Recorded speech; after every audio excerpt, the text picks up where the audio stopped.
Hello குட்டீஸ், எல்லாம் நல்லா இருக்கீங்களா? நம்ம ரொம்ப நாளாச்சு வீடியோ போட்டு. இன்றைக்கி என்ன பார்க்க போகிறோன்னா, நான் என் ஃபேமிலி எல்லாம் சேர்ந்து மனோரா போயிருந்தேன். மனோரா பீச்சுக்கிட்ட போயிருந்தேன். பார்க்க அந்த மனோரா என்ட்ரன்ஸ்லேருந்தே அழகாக இருந்துச்சு. இடம் ரொம்ப பீஸ்ஃபுல்லாக இருந்துச்சு. நாங்களும் ரொம்ப நாளாச்சு வெளியே எங்கேயாச்சும் போய் ஒரே பிஸியாக இருந்துச்சு, வேலை ஒர்க்குன்னு. அப்படி போயிட்டு போகிற வழியில் ஒரு தர்கா கூட இருந்துச்சு. அந்த தர்கா தாண்டினா கொஞ்சம் அந்த எங்கள் ஊரில் செம்மீன் கட்டுன்னு சொல்லுவோம்.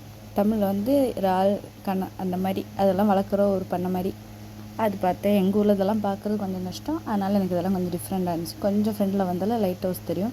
ஆனால் எங்கள் நேரமாக என்ன தெரியல, போன நேரத்துக்கு மனோரா சாத்திருச்சு. ஏன்னா 5 மணிக்கு மேலே அங்கே என்ட்ரி கிடையாது அப்படின்னு சொல்லிட்டு அவங்க க்ளோஸ் பண்ணுறது இருந்தாங்க. அங்கே உள்ள போக முடியல. நம்ம வெளியே இருந்து அப்படி சுற்றி பார்த்தேன். சரி, வந்ததாக வந்துருச்சு. அங்கே பக்கத்தில் பீச் இருக்குது, போட்டிங் இருக்குதுன்னு சொன்னாங்க.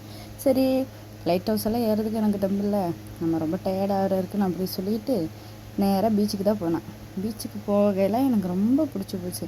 ஏன்னா பீச்சுன்னு சொல்ல முடியாது, அது ஒரு மாதிரி போட்டிங். அது அந்த இடத்துல வந்து போட்டிங் மட்டும்தான் பண்ணிகிட்ருக்காங்க. நானும் ஹஸ்பண்டும் கொஞ்சம் தூரம் ஃப்ரெண்டில் போய் பார்த்தேன். என் ஹஸ்பண்டும் ஃபஸ்ட் டைம் தான், நானும் ஃபஸ்ட் டைம் தான் இதெல்லாம் பார்க்குறது. மனோரா எங்கே இருக்குதுன்னு கரெக்டாக எல்லாருக்கும் தெரியும்னு நினைக்கிறேன்.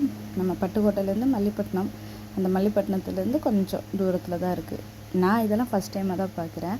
எங்கள் ஊரில் இதெல்லாம் கிடையாது. பீச் இருக்குது எங்களுக்கு பக்கத்துலேயே. என் ஹஸ்பண்ட் ஊர் ஃபுல்லாக வந்து பீச்சோட தான். இங்கிட்டு வரையில் இந்த தீவு மாதிரியெல்லாம் இருந்துச்சு. இந்த பீச் சைடெல்லாம் பார்க்க தீவு மாதிரி இருந்துச்சு. அப்புறம் இங்கே கொண்டு வந்து நிப்பாட்டிட்டு நாங்கள் அடுத்த போட்டிங் போனோம். அது அடுத்த வீடியோவில் கட்டுறேன்.